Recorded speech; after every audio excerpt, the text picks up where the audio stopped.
আসেন একদিন মারা যাবেন, আল্লাহ কোরআনে এটা বিশেষ করে চেষ্টা করবেন। এই উদাহরণ দেখে এখনো কিছুই হয়নি, আজকে দেবেন 70টা, কেন আপনার কাছে মোবাইল তো আছে, সার্চ দেন। এখনই আমার কোম্পানি আপনার চোখে সরে পারবে, এখনই আল্লাহ তুমি সার্চ দেন, খারাপ করে নিয়ে সার্চ দেন।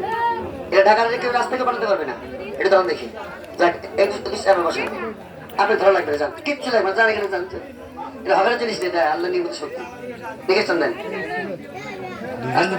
চাচার নাম কি, বাড়ি কোথায়, এটা বাড়ি কোথায় ছিল বাড়ি কেমন আছে, আমার দালাল এসেছে 500 টাকা দালাল পাওয়া যায়, অনেকে সঙ্গে দালাল নিয়ে আসে, যা রাগ করেন না, যেহেতু আপনি দেখার লোক ছিলেন, যা এই যে হাত যে চললো এটাকে আপনি আজকে জানেন না আগের থেকে জানতেন?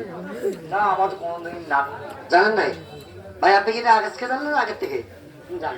ও একজন জানেন না,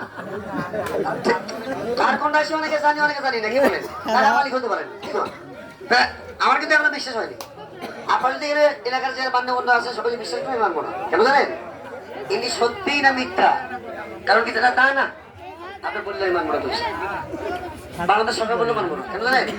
হাত চলে তো বেশি হয় না, সেগুলো হাত চলে। আবার আমি আপনাকে বলছি না আপনার